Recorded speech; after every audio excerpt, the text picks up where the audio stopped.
Team Psyskallar has a real unique vibe when it comes to combat in their games, specifically in Afraid of Monsters, Director's Cut, and Cry of Fear. It's fast, frantic, enemies get up in your face, forces you to really fight for your life, but it offers a lot of thrills with that sort of pacing. The gunshots are satisfying, everything's loud and chaotic. It forces you to focus, and it makes combat encounters satisfying when you get out of them, because it feels like you might not always make it out in one piece. Kind of scrape by them bit by bit. Reloading! Grenade!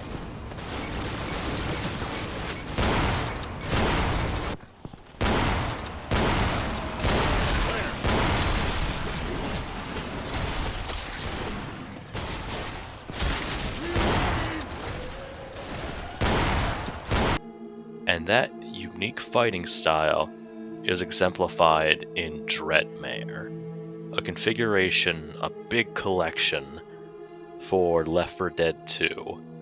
It's in the vein of Blood Dance or Nightmare, but taken in a different direction. Nightmare is about completely revamping it to be exclusively about horror, introducing stuff like invisible jockeys and other difficulty ramp-ups that force you to cooperate with others to survive.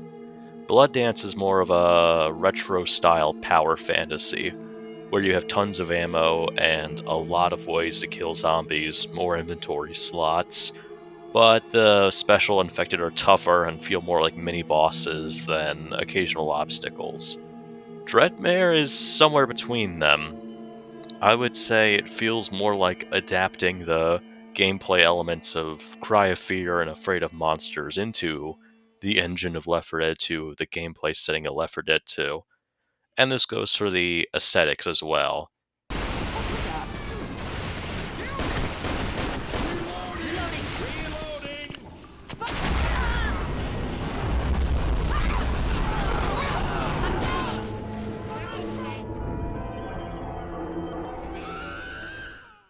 It does have its own identity, and I have a lot of good things to say about it. But I would say that's the best point of comparison you can work with. It's a love letter to Team Psyskallar's ambitions and for the unique flair of their projects. Let's break down DREADMARE. What exactly makes it tick? What do I like about it? Even if I have openly said I didn't really like Cry of Fear too much, despite liking Afraid of Monsters Director's Cut. Well, for starters, DREADMARE is an overhaul for Left 4 Dead 2. I've already mentioned that it's a configuration. It has a lot of items, a lot of add-ons that completely change up Left 4 Dead 2 by working together. It's about 340 in total, I believe, and it goes a long way to shaping up how the game feels. Pretty much no stone is left unturned. From common infected sounds to designs to level models and textures to skybox textures, of course the weapons, the weapon balance, scripts, so much else. The infected feel totally different. In a way, it also has a lot of vibes of the Left 4 Dead beta, the Total Rock Studios era of development. I know, dark and gritty and all that. Get it out of your system. It does lean on the darker and grittier tone of Turtle Rock's Left 4 Dead, but it isn't just a beta remake. It aims to do its own thing. It just takes some cues from that, visually and gameplay-wise.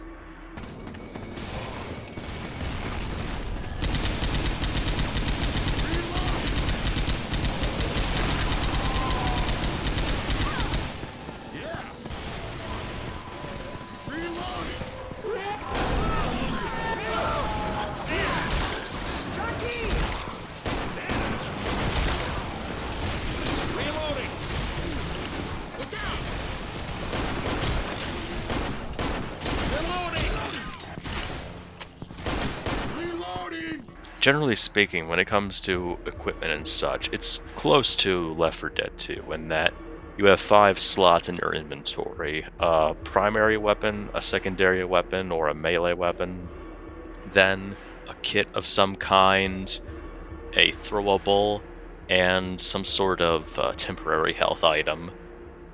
The difference is how they interact, how much health you have, how durable you are, and what sort of enemies you're up against. The common infected are much more of a threat. I played through all the campaigns I could, the vanilla ones, on normal, and it was still a pretty good challenge, even though I've sunk a lot of hours into Left 4 Dead 2, even on expert. The infected remind me a lot of the Twitchers from Afraid of Monsters, or the regular zombies, or whatever you call them, in Cry of Fear. They move quickly, erratically, it's hard to predict where they're going to go, and they can lunge at you and attack you, dealing a lot of damage. Individually, they don't do much per hit, at least on normal. The thing is, though, that Left 4 Dead normally has a cap, a brief bit of mercy invincibility after you get hit, so the next hit doesn't damage you, and DREADMARE removes that. So a mob of infected is a lot deadlier than it already is in Left 4 Dead 2, even on normal. You have to be very, very careful not to get swarmed. And hordes are more common too, so it requires you to be careful, aim for headshots, and most importantly, to shove enemies away at any cost. Putting distance between yourself and the common infected can be a lifesaver. Taken care of. Reloading!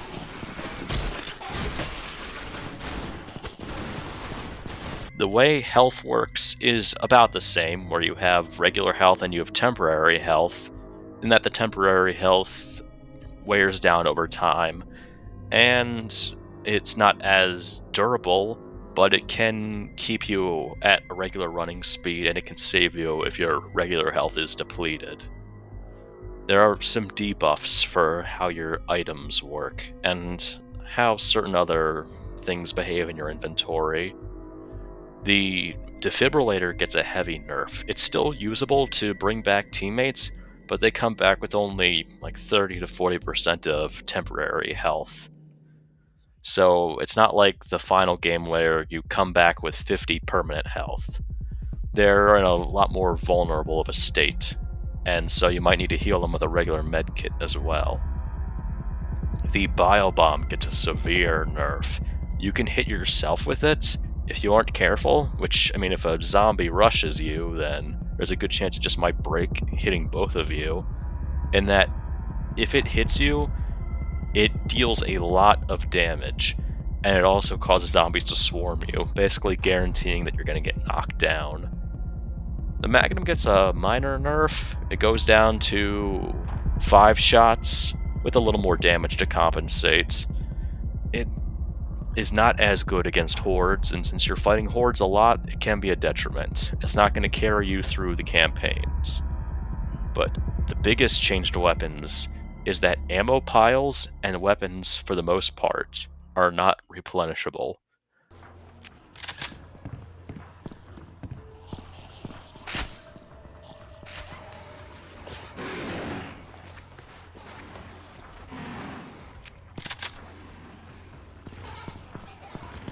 You cannot just all grab one weapon from a safe room. You can't just restock your ammo from a safe room. The more you use it, less of it you have. You can wear out your ammo very quickly, and because you can't just replenish at different ammo stocks, at safe houses, and since the weapons you find are limited, this forces you to scrounge and to be very careful with your ammo usage. There are times when you're going to have a great gun, like an AK with a laser sight, but your ammo's running low and you don't think there's an ammo stock ahead, so you might just have to drop it for something else. Or you might have to choose between using a long-range weapon with a lot of ammo or a short-range weapon with less ammo in a situation where that's not ideal, like clearing out the close-range apartments of dead air. Got him.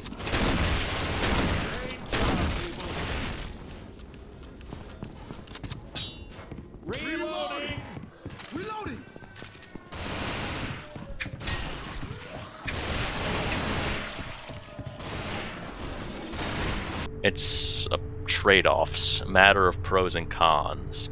Weapons also have a lot more recoil visually and when it comes to aiming. Your crosshair will move and your camera will jerk, especially for automatic weapons. Stuff like the FAMAS, which replaces the M16, or the SG552, which is the L85 in this, they kick hard, and it's tough to keep it on center. Sort of like how it is in Cry of Fear and Afraid of Monsters, where the full auto weapon's the toughest to control.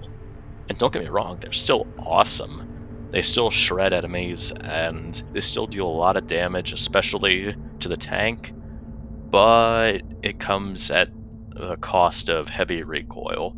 It requires you to train your aim more carefully and ideally fire in bursts.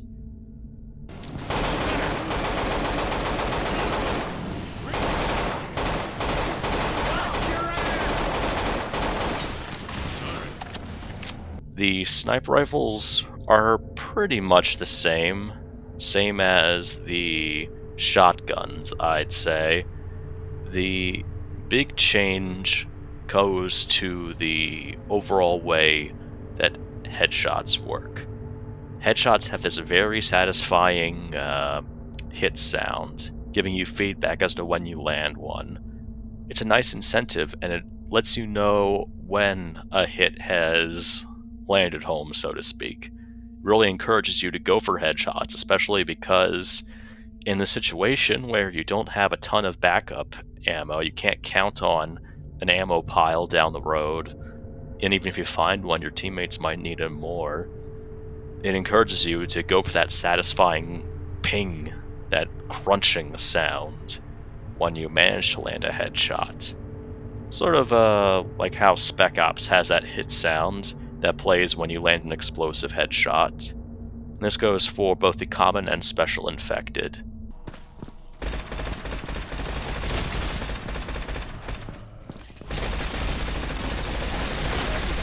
Reloading! Don't shoot that car. Reload!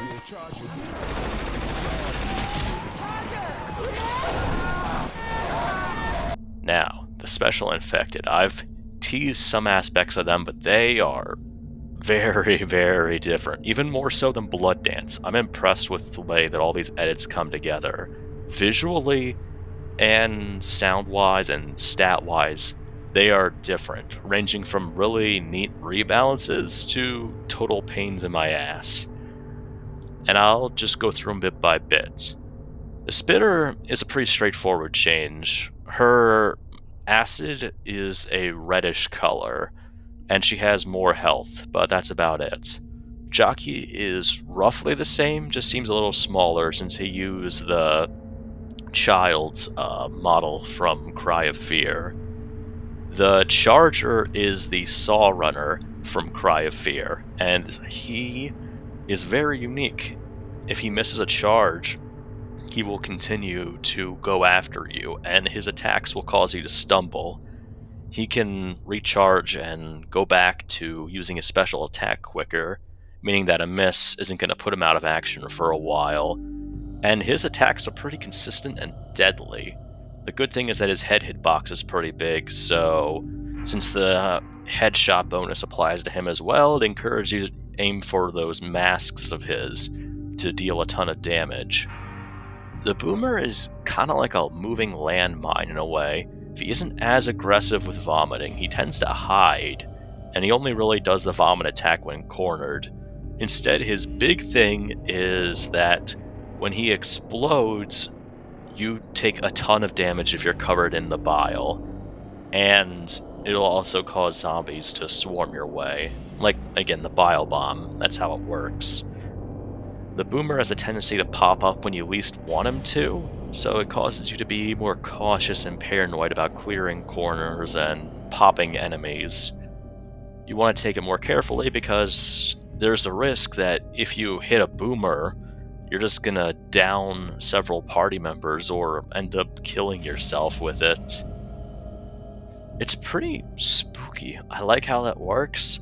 The Boomer is a cool enemy in base Left 4 Dead 2. I do like how he is more aggressive and how he tries to trigger infection, although he isn't always efficient about it. You can usually find one way out in the open and then just pop him. This Boomer's a lot sneakier. He sticks to cover, he doesn't come out as often. He only pops up when he's going to attempt to get himself blown up or to occasionally vomit. And in that, it's about like deciding whether or not to shove him back into retreat or whether you're within safe distance to take care of him, because you do not want him to run off and try that again.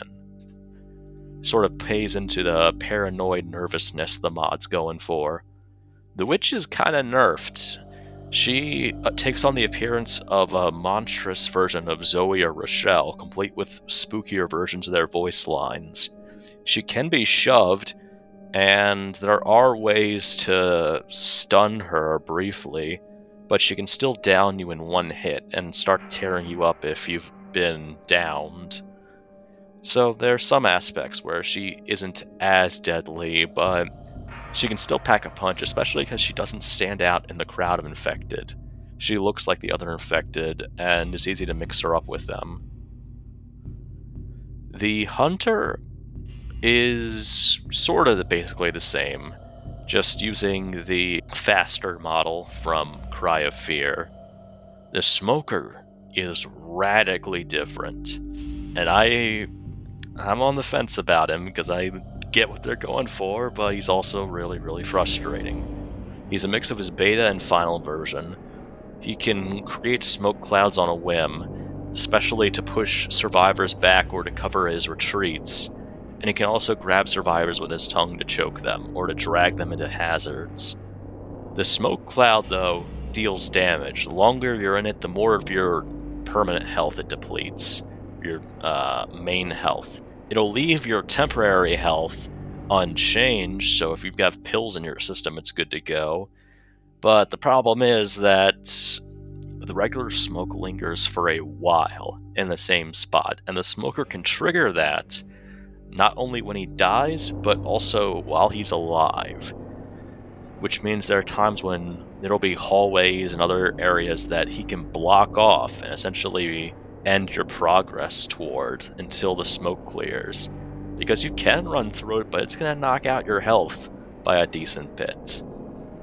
The Smoker's a lot more ruthless and a lot more intimidating as a result. I like the sense of dread his sounds make. I mean, the Half-Life Stalker scream is kind of memed on, but it's still a chilling sound. I just find the way the smoke works to be frustrating because of how it does halt progress.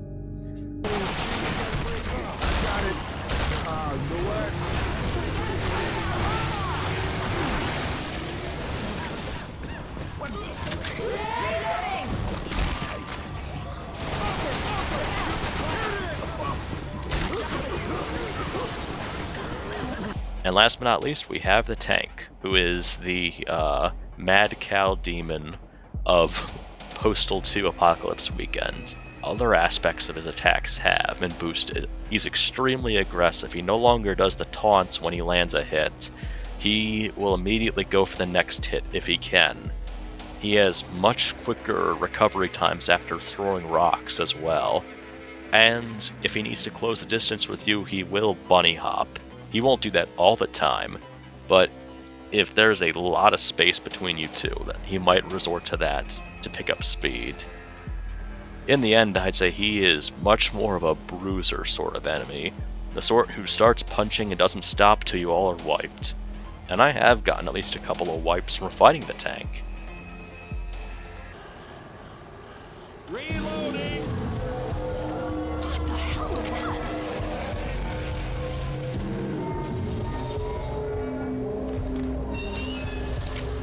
Grenade! This is bad.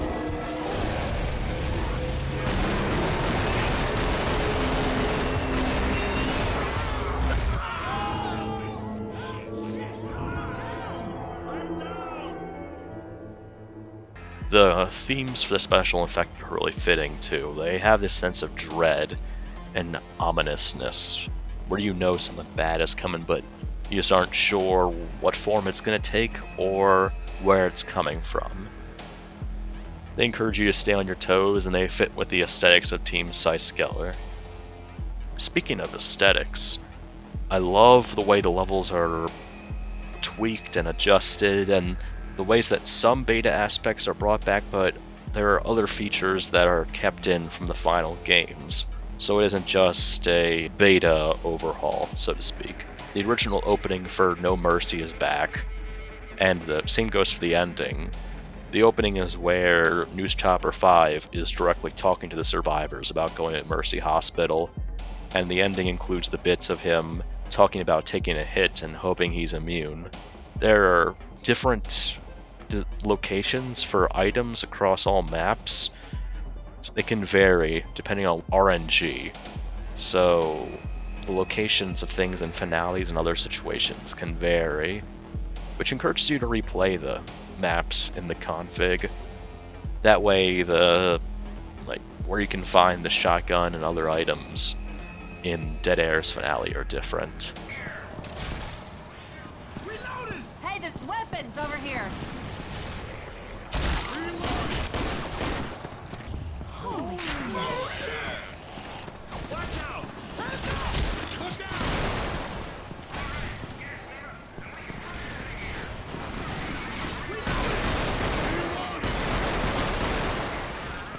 out! Left 4 Dead 2 maps also get some pretty big overhauls.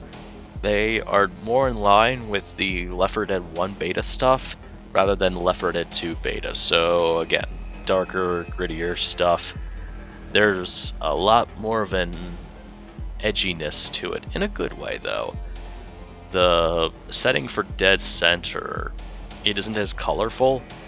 The sky is darker, same goes for the Sacrifice and the Passing. And like levels that had sunshine, some of them are still sunny, but not as much. Swamp Fever in particular is a very bleak sky, which suits the setting really well. And the parish has other changes as well to make it not as sunny and vibrant, while still keeping the daylight setting. Sure thing, let's go. Reloading.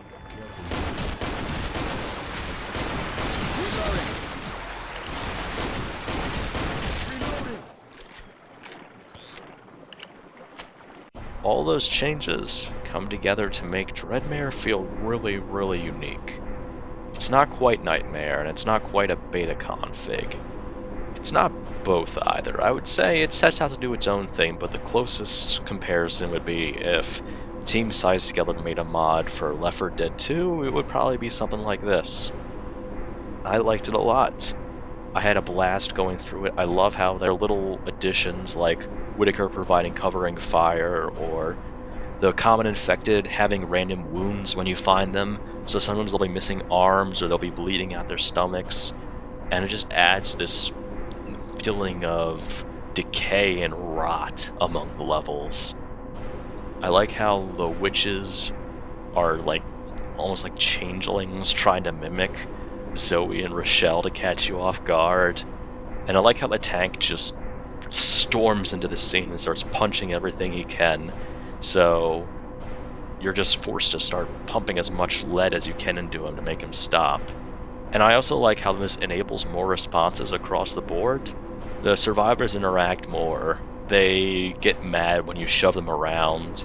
They'll apologize after dealing friendly fire. They'll get worried when a tank or a horde's coming. And they'll be cautious and they'll give warnings to each other when they're leaving safe houses. And Rochelle gets more lines too, and that's always a win in my book. I'm in the small percentage of fans who likes Rochelle a lot and thinks she's a cool character. Guys at the office used to laugh at me when I hit the rifle range at lunch. Ain't so damn funny now, is it? All that good stuff aside, there are some points that should be addressed. This is a big collection. So many items coming together means that the game can have instability issues. And I couldn't beat every vanilla campaign because of it. In particular, the ones that gave me a hard time were Swamp Fever and the Parish. both of those would crash at the worst times.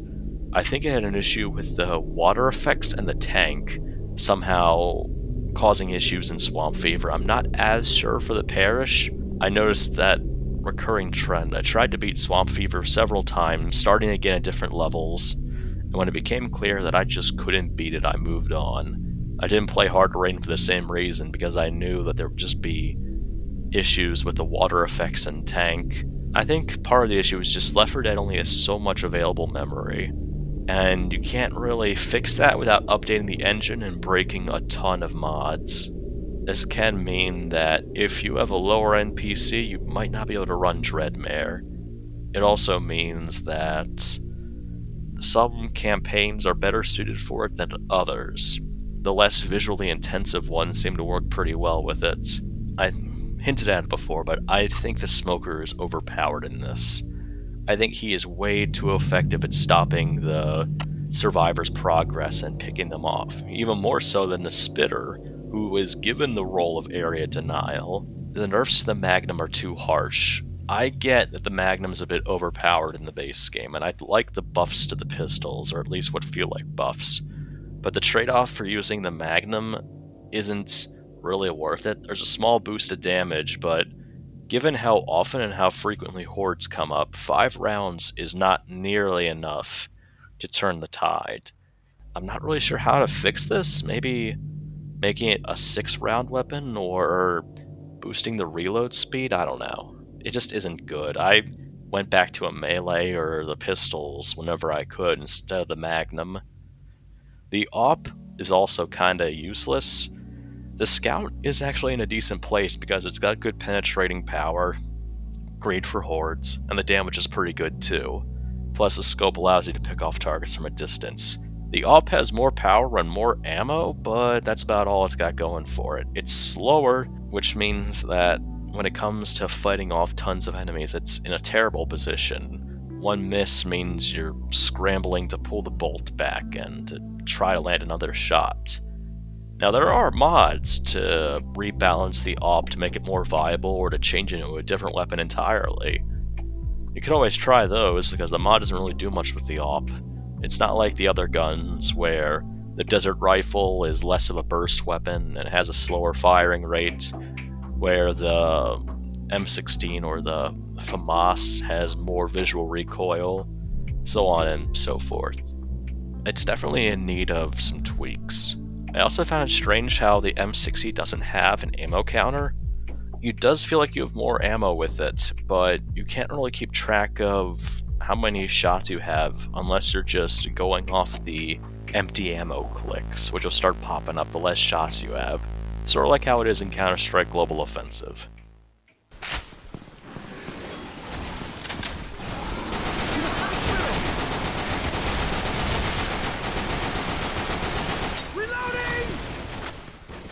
Reloading! This should last until we're safe.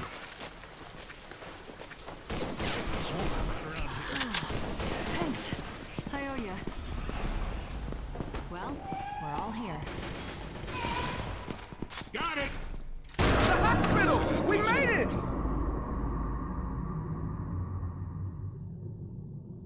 Grenade launcher being a law is a neat change. It's a throwback to when Left 4 Dead was supposed to have that as an explosive weapon, but it still shoots grenades. They still launched an arc, which I guess isn't an issue because you're not dealing at long enough ranges to require a straight firing weapon to land hits. It's just a little odd though. Everything else went the extra mile to feel like a proper rebalance or retweak of a weapon. So it's strange how the law is just sort of a visual overhaul and that's it, instead of like an actual rocket-based weapon. Outside of that, it has one glaring issue when playing solo, and it's the opposite problem of Blood Dance, in that the bots are kind of dumb.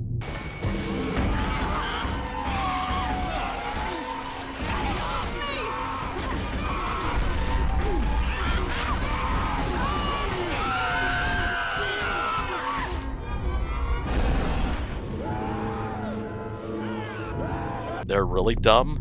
They can't complete objectives, which is fine. if you die, they can't go on to the level restarts. That's how it is in the base game, so I get that, but they do not have very good survival mechanisms. Since they can't use melee weapons, and since they can run out of ammo too, there are times they'll be stuck with just the magnum or the pistols, and they'll be ineffectually trying to shoot at the hordes of infected surrounding them. There'll be times when, at least on a couple occasions, they just weren't even fighting the zombies, and the infected were just mauling them, and I had to keep running back to fight them off. Why it was happening, it was very strange, but like in the warehouse area, I don't know why they were just refusing to fight. It was in Blood Harvest, I think. But it threw me for a loop and I didn't get it at all. Yeah, I don't know if there's a way to fix that. I don't know if it's a problem of mods having conflicts. I was going to use the improved bots mod, but apparently that had conflicts with an existing mod from DREADMARE, so I decided against using it. And I was able to complete the base campaigns, even with these bots, but it was kind of a hindrance. It felt like more like a babysitting job than it should have been at times. Though the times when the bots are competent and are fighting off the infected, they're satisfying and fun.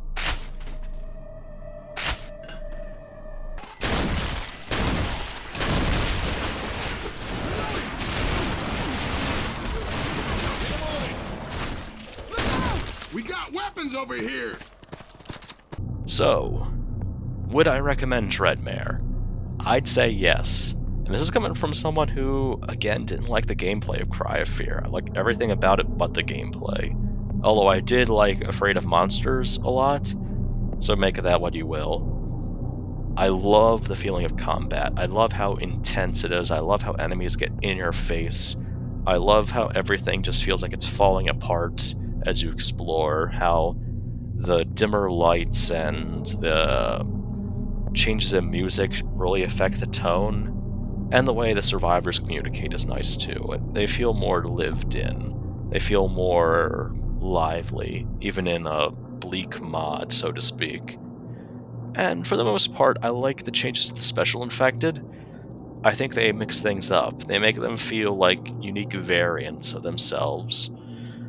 And they fill some gaps that otherwise might not have been filled.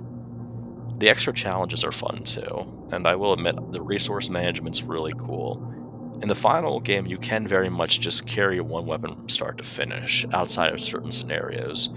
But here, it's really tough to do that, and you have to really pick and choose what sort of gun you're going to carry with you, and strategize around how much ammo you have and how much you can expend here and there. It makes surviving all the more satisfying. Shout out to Pink Flamingo for making DREADMARE. And thanks also for recommending it. I had a good time with it. I'm glad I played through the campaigns with it because it was really fresh and really exciting. All the add-ons came together and, for the most part, worked together well. So if you want to mix up how Left 4 Dead 2 plays, if you want a tougher, grittier, and darker experience, I'd recommend DREADMARE. You can find it on the Steam Workshop. It's easy to install. It'll probably take a minute or two to fully load the add-ons each time you start the game. Thanks for watching. Take care.